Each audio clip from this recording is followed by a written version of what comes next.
वाहिगुरू जी खालसा वाहिगुरू जी की फतेह। अज मैं बनाने जा रही हाँ जी बेसन ते प्याज की मिस्सी रोटी।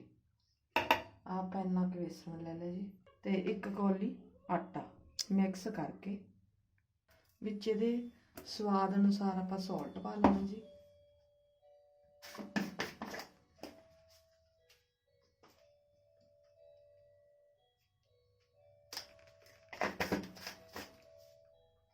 फिर आप ये शिमला मिर्च विच ही थोड़ी जी हरी मिर्च कट्टी है जी वो मिक्स कर देनी है। फिर आप ये थोड़ी जी जवैन पावांगे।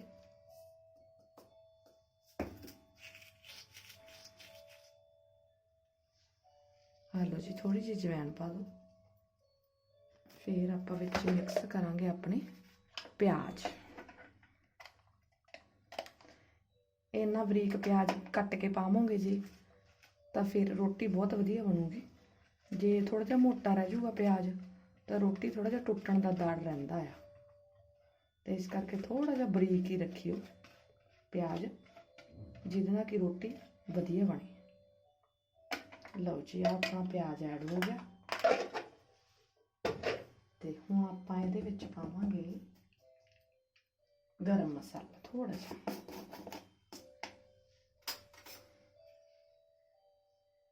थोड़ा जिहा गरम मसाला।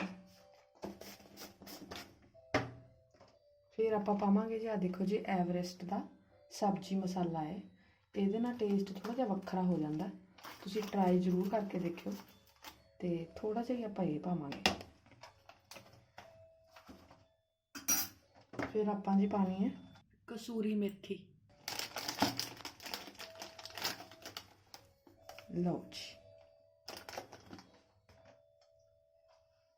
आ मेरा थोड़ा जिहा हरा धनिया धो के रखा होया सी जी, इनू आप बरीक बरीक कट के विच ऐड कर देंगे।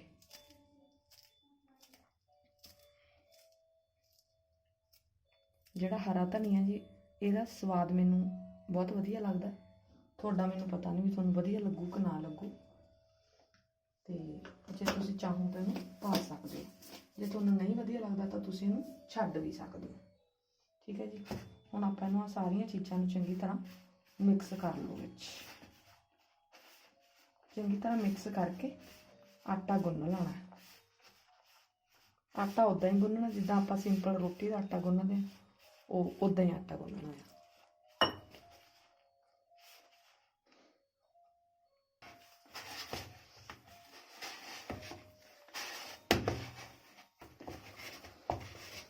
आ देखो जी अपना आटा बस रेडी हो गया। ये तो आपां इदां करके बाद दे विच थोड़ा जिहा ना घिओ जां रिफाइंड जो भी तुहाडे कोल हैगा वो तुसीं ला लो इहदे ते। लो जी आ आपां थोड़ा जिहा मैं हत्थ ते ही पा लिया सी रिफाइंड। ये ला के आपां फिर इहनूं मथ लांगे चंगी तरह आटे।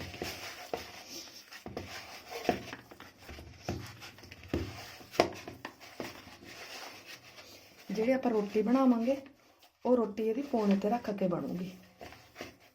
जे वधिया शेप च बनानी थल्ले पौना रख के फिर आपां रोटी बेलांगे। आलू जी अपना आटा तैयार है। बस आप 2 मिनट दे विच हुण परौंठे बनाने शुरू करते। लो जी हुण अपना आटा सैट हो गया तो आप एक पेड़ा लवांगे।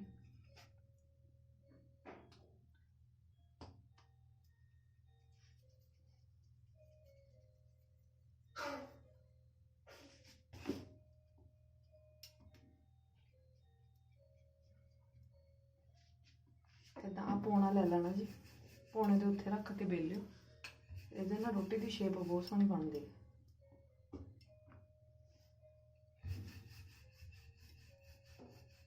आप शेप गोल ही रखांगे। लो जी आ अपनी रोटी हो गई तैयार जी। इधर अपना तवा भी गर्म हो गया जी। आ तवे के उत्ते पै गई रोटी। अज मेरे को देसी घ्यो तो है नहीं सी, इस करके मैं अज रिफाइंड नाल ही बनाउण लगी हाँ। जे तुहाडे कोल देसी घ्यो होवे तां तुसीं देसी घ्यो नाल बनाइओ। देसी घ्यो दे नाल टेस्ट बहुत ही वधिया आउंदा है।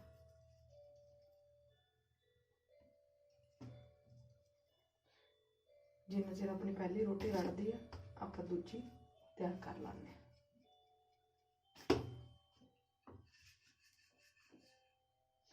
ਇਹਨੂੰ ਜਦੋਂ ਆਪਣਾ ਬੇਲਣਾ ਹੈ, ਜਦੋਂ ਆਪਾਂ ਇਹਨੂੰ ਰੋਟੀ ਨੂੰ, ਤਾਂ ਥੋੜੇ ਜਿਹੇ ਪੋਲੇ ਹੱਥਾਂ ਨਾਲ ਬੇਲਣਾ।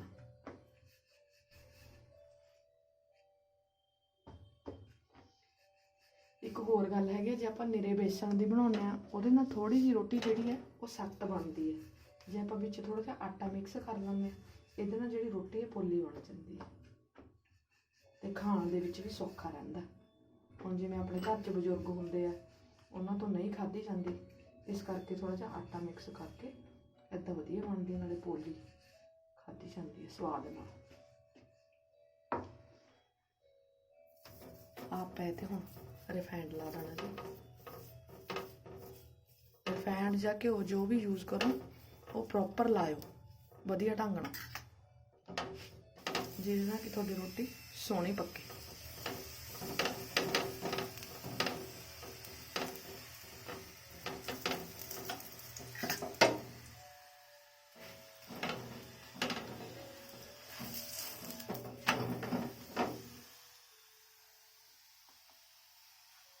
ਹੁਣ ਆਪਾਂ ਨੈਕਸਟ ਰੋਟੀ ਤਿਆਰ ਕਰ ਲਾਂਗੇ ਜੀ, ਜਦ ਤੱਕ ਪੱਕਦੀ ਹੈ। ਲਓ ਜੀ, ਦੇਖੋ ਕਿੰਨੀ ਸੋਹਣੀ ਰੋਟੀ ਬਣ ਗਈ ਆਪਣੀ। ਬਸ ਥੋੜਾ ਜਿਹਾ ਸੇਕ ਹੋਰ ਲਵਾਵਾਂਗੇ, ਕਿਉਂਕਿ ਸਾਡੇ ਘਰਦਿਆਂ ਨੂੰ ਥੋੜੀ ਜਿਹੀ ਰੜੀ ਜਿਹੀ ਪਸੰਦ ਹੈ। ਜੇ ਤੁਸੀਂ ਰੜੀ ਘੱਟ ਖਾਂਦੇ ਤਾਂ ਤੁਸੀਂ ਇੱਦਾਂ ਹੀ ਲਾ ਲਿਓ, ਸਾਡੇ ਤਾਂ ਰੜੀ ਹੋਈ ਖਾਂਦੇ ਨੇ, ਤਾਂ ਕਰਕੇ ਫਿਰ ਆਪਾਂ ਪੂਰੀ ਰਾੜਤੀ ਵੀ ਹੈ ਵੀ ਭਾਈ ਪਸੰਦ ਆ ਜਾਵੇ।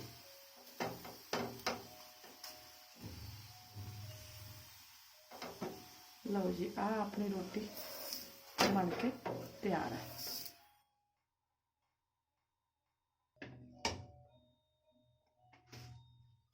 ਆਹ ਲਓ ਜੀ ਆਪਣਾ ਦੂਜਾ।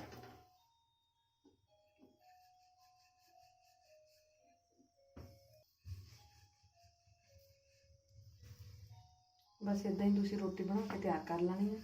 ਇਹਨੂੰ ਜਾਂ ਤਾਂ ਤੁਸੀਂ ਖਾਓ ਮੱਖਣ ਨਾਲ ਜਾਂ ਖਾਓ ਦੇਸੀ ਘਿਓ ਨਾਲ, ਬਹੁਤ ਵਧੀਆ ਟੇਸਟ ਆਉਂਦਾ, ਬਹੁਤ ਵਧੀਆ। ਜੇ ਤੁਸੀਂ ਦੇਸੀ ਘਿਓ ਨਹੀਂ ਖਾਂਦੇ ਤਾਂ ਤੁਸੀਂ ਮੱਖਣ ਲੈ ਲਓ, ਥੋੜਾ ਜਿਹਾ ਲੈ ਲਓ ਚਾਹੇ।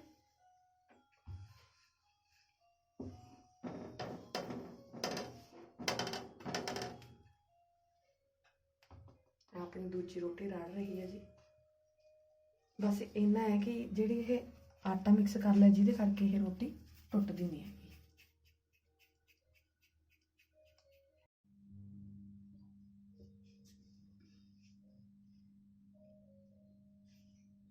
ਲਓ ਜੀ, ਸਾਡੀ ਰੋਟੀ ਬਣ ਕੇ ਤਿਆਰ ਹੋ ਗਈਆਂ। ਸਾਨੂੰ ਤਾਂ ਲੱਗਿਆ ਹੁਣ ਭੁੱਖ, ਸਾਡੇ ਤੋਂ ਨਹੀਂ ਹੁੰਦਾ ਸਬਰ ਦੇਖ ਕੇ, ਤੇ ਅਸੀਂ ਲੱਗੇ ਖਾਣ।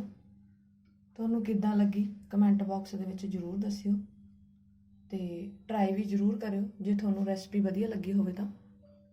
ਤੇ ਹੁਣ ਅਸੀਂ ਲੱਗੇ ਜੀ ਖਾਣ। ਤੁਹਾਡਾ ਬਹੁਤ ਬਹੁਤ ਧੰਨਵਾਦ ਵੀਡੀਓ ਦੇਖਣ ਦੇ ਲਈ।